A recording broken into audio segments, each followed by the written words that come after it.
this is Cindy's Crying at the Heart, and today it is week 5 of the Halloween collaboration hosted by Mandy's Place. This is the last week of the collaboration, but really the start of me really knuckling down and working on Halloween projects before the Halloween season is over. So I'm going to be showing you quite a few things, mostly embellishments, and in some cases, packaging embellishments. So it's a little bit of both. I'm going to start off with these cups that I've made, and they have not been packaged up yet because I haven't quite decided what I'm going to do. I might do a bag, I don't know. But I'm using this die that I got from AliExpress. And this is a super, super simple die. It just has the cup, the little whipped cream or the foam, and a heart. That's it. It's really simple, my kind of die. Easy to use, really. So what I did was different types of cups and decorated. So these ones are just done in orange paper. I used a cute little bat from Lawn Fawn. And then the whipped cream, I used some orange stickles. So it kind of has that pumpkin spice kind of look, but Halloween still at the same time. I think they're really cute. And then I also did these ones. And this is using some Halloween paper that has some glitter already on it. I think that this paper, in case you want to know what paper, yikes, I just dropped my ATG gun. I don't need it right now, so it's all right. I am using mainly 3 paper pads for all of my projects, and I hate to show you them because they're like spilling out all over the place. I mean, they're a hot mess. The 3 that I've been using, see, it's a hot mess, is this Chillingsworth. I'm using, well, this is not, I've been using Chillingsworth, Dead and Breakfast, which is a recollections, I believe, from last year. You can see all the pieces I used. And then this one right here, which is Something Wicked. And this plaid paper came from Something Wicked from My Mind's Eye. And this one I actually got in a warehouse box, or this past warehouse box. I got this one. So I really, really like it a lot. So I just used a cut apart. I mean, I just basically mix and matched all 3, whatever I could find that worked. These stickers I got from Blitzy. They are Little B. Just little dimensional stickers. Super cute. And then I used a little black stickles on top of my whipped cream. So cute little embellishment. And then for this one, I actually had these little ephemera from, what do I want to say this is from? Bella Boulevard. So I just did a little bit of stickles on there. It's more of this designer paper. I believe this one's from Chillingsworth. And then I used black for the whipped cream and then put a little bit of stickles on that. And then this one right here, I used a pumpkin die that I had from my stash. I have no idea where I got it from. I've had it for a while. On black, and then white whipped cream with orange stickles. So that's my first project I wanted to show you guys.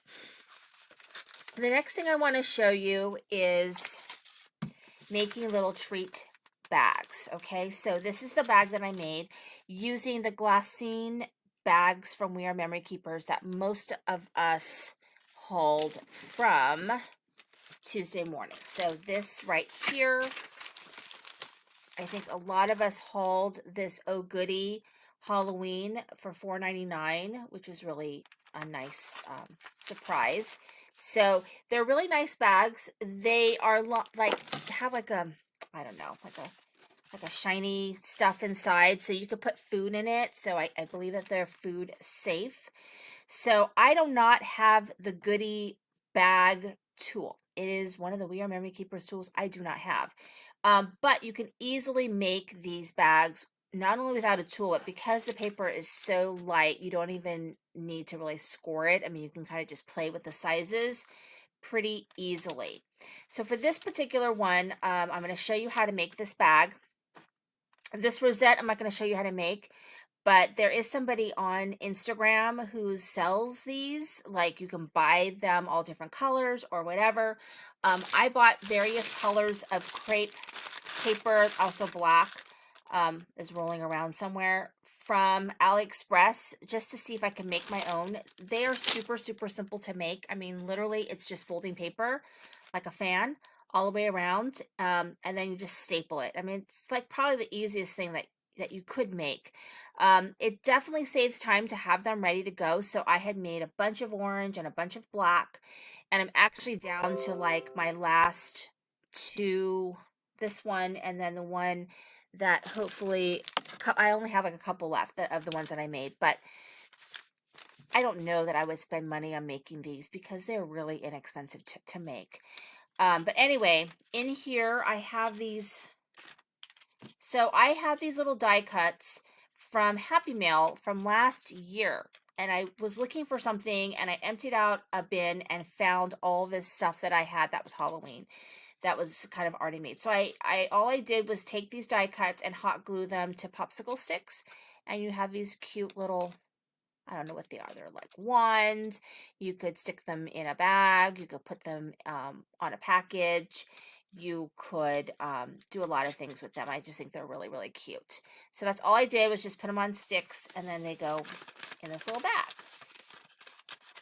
Okay, so to make this bag, I'm going to make one that's a little bit shorter because I want my little doohickeys, my little lollipop Halloween thingies, to stick out of the top more. So this is 12 inches by 6 inches, but whatever size it is that you need is the size that you make. Okay, so all I do, and I am going to use a tool for this, I'm just not going to use that tool, is you kind of decide how big you want it, because like I said, this paper is very forgiving. So anyway, I'm just going to fold it, and then kind of, how big do I want it? Maybe, I don't really want it that big. So fold it, oops, and then I fold it back again where I want to cut it off, because I'm not going to use all of this. So I'm just going to decide where I want to cut it off, and then you could just use your paper trimmer to cut this off. Okay, so I'm going to use my paper trimmer. It's going to be off camera because my paper trimmer doesn't really fit really well on that. Now, if you have regular paper that you're using and not like a glassine or really lightweight paper, then you still can fold it, because that's what I did with this one. I just folded it. This is for another project I'm working on right now from my school, and I did the paper upside down. So be careful of that if you've got a directional print, that you do the right direction, because I didn't.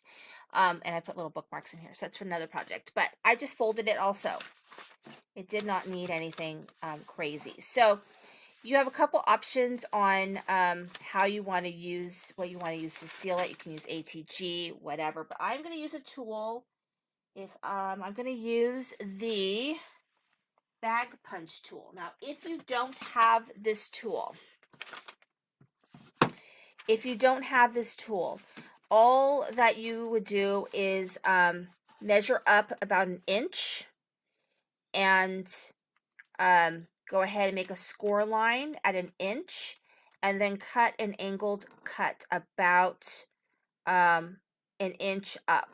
Okay, an inch up, make a little triangle and cut that out, and then you'll do the next steps that I do. Okay, so you don't actually like necessarily need this tool. It's just a convenience thing. Okay, so you don't need to have it in order to make this, because you can see right here, I'm just scoring it across. Okay, I'm just scoring it across. Nothing magical about that. So you can do that on your own, about an inch up. And then what you'll do is, for me, for the tool, once I've scored it across, then I'm going to line it up with both of these score lines that I made for my bag and punch. And it kind of is hard to punch a little bit because the paper is so fine, so it kind of is a rough cut. But you can cut that triangle out yourself if you don't have this punch. Okay, you can still do this. All right, so that's all you do with the punch. Okay. Now you can see it folds like this. So then what I am going to do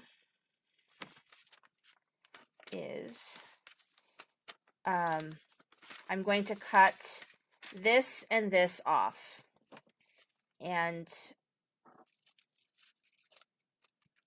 I'm going to cut that off and cut this off right along the score. Oops, super easy, but the paper is, because it's so fine, it's a little bit hard to work with. And then you're just going to go ahead and you're going to seal your bag. You can see that my pumpkins are now going to be upside down because I'm lame. So think opposite, but I have a hard time thinking opposite because that's just the way my mind works. So I'm going to go ahead and use ATG because it's quick. So just put a line of ATG.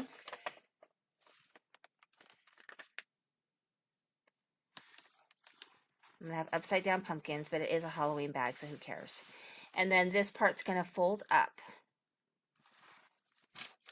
Okay. Fold up. And you could do this method for anything, with any bag, with any paper. Just if the paper is thicker, you may have to score it. But like I said, that paper I didn't score. So the next part is optional. It's whether you want to do it or not. It takes some fancy scissors. These are so old. These are Stampin' Up! Scissors from like 1,000 years ago. So you just do that. And then voila, you're done. Except I'm going to decorate for just a second. I have a rosette here that I made, and I just did some glitterific around it. And it's just going to go right here, just stapled in the center. It's nothing crazy, but I did make this myself. And I definitely want to get more crepe paper because I do love these. They're really great for Happy Mail, and they're great for decorating things and whatever. So I'm just going to put that in the middle. And then I'm going to put this right here on top. I'm seeing some score tape. So this was just this cut apart I'm using right now. This is candy corn. I got it from a Happy Mail swap that I did last year. So it is kind of exciting to use, to have found it. You know what I mean? So there it goes right there. And my little stick. So this is a little bit smaller bag. You can see. I think this one I cut at 8 inches versus 6. But this way, my little, my little things can kind of peek out of the top, which I think is really, really cute. So here is this. So that's my next little embellishment thing I wanted to show you. And then the next thing is making really, really easy mason jar embellishments. And I know that you guys have seen these embellishments, people doing mason jar ones. And so this is a super simple mason jar. It is like the most simple mason jar in the planet. I use it because I really like the size of it. I have one that's bigger, but this one is a really, really nice size. It doesn't overwhelm a project, and it's super simple. So all I did with this is I took my designer paper and I ran it through, and then I ran through just like half of it and just kind of trimmed it off so that I had just the top in a different color. And then I found, you know, these little 6x6 paper pads have all kinds of little cut aparts in them. So I just found various cut aparts that fit my mason jar. Didn't matter like what they said or anything. That's what I wanted. So all you do is just adhere your pieces together. So I do a mixture of ATG and zig. The little pieces, I use my zig. And you just put it together. It's just super, super simple.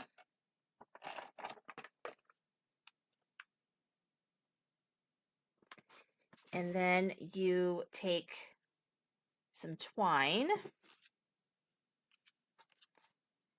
and wrap it around like so. And so this was just a case of using things that I already had because I've purchased a lot, so I don't need to go run out and get something. Now you could use this technique for the cups. You know, people have done things with coffee cups, so you can do all of this stuff with dies that you hopefully already have. Okay, so then we just trim the excess, and we have this super simple and cute embellishment, right? And I'm going to show you how I package them up. That'll be the last thing I show you guys today. So this is how they look when they're packaged up. So I used Daiso bags that I had gotten for $1.50. I used the Daiso bags, and then a piece of the paper. Okay, this paper is from the Chillingsworth, I believe. Then I attached all my little embellishments on here. You can see how cute they look. I'll give you guys a close-up in a second. And then with a just a little dot. And then I used ephemera that I had in my stash. Okay, so it's just a stapled piece of paper topper, and then a piece of crepe paper that I just brushed this gold glitterific, because that's the color I have. Silver would be really nice too. And this idea came from Bona at Live Love Scrap. She showed this idea just recently on doing this. And then I just put one of the crepe paper little rosettes that I had made in advance, and then I just stuck an ephemera on top, one that kind of luckily sort of matched the idea of a potion, and that these are jars of things to make potions or are potions. And so here's a close-up of that one, and then here's a close-up of this one. Okay, so just super simple, fun ways to, express yourself and use your everyday your products to make Halloween stuff. So here is a recap of everything that I showed you guys. The last thing that I'm going to show you, I lied. I'm going to show you one more thing. This is like a bonanza for me. I never show this much stuff because I never work this far in advance. Is Bona from Live Love Scrap showed making confetti with this bag die, which I happen to have. So lucky me, I went out and made these little confetti. I used all the little bits and pieces from this collection of goodies that I made and made confetti. So I used the confetti punch, the little circles confetti punch. I used, oh my gosh, this die, which I love. It's a Martha Stewart bat die. It's like the perfect size. I used that. Forget what I used the crowns. I have a crowns die. So I used that, and I made a whole bunch of little confetti bags using that Chamel die. Ooh, yikes, I dropped one. Ugh. All right, here it is. So, and all this paper comes from all the paper collections that I just showed you that I've been using. And that is all of the things I have made. Oh, I've got one more confetti. And it's just a great way of using up your scrap. It's a super cute little thing that you can throw in the box or a bag when you're doing and sending Happy Mail. And so some of this is from my stash, but a lot of it is from things that I got from Tuesday morning. So just a way that you can use the things that we've all been hauling. So anyway, it's been a wonderful collab, but stay tuned. I will be bombarding you with lots of Halloween projects before I do a short stint of fall, and then it goes right into Christmas, right? Just is full-blown Christmas. So anyway, thank you for watching. Be sure you watch all the other collaborators. If you haven't been watching, then maybe go and check them out. see what it is that they're doing so you can get some ideas. Thank you for watching. This is Cindy with Crying at the Heart.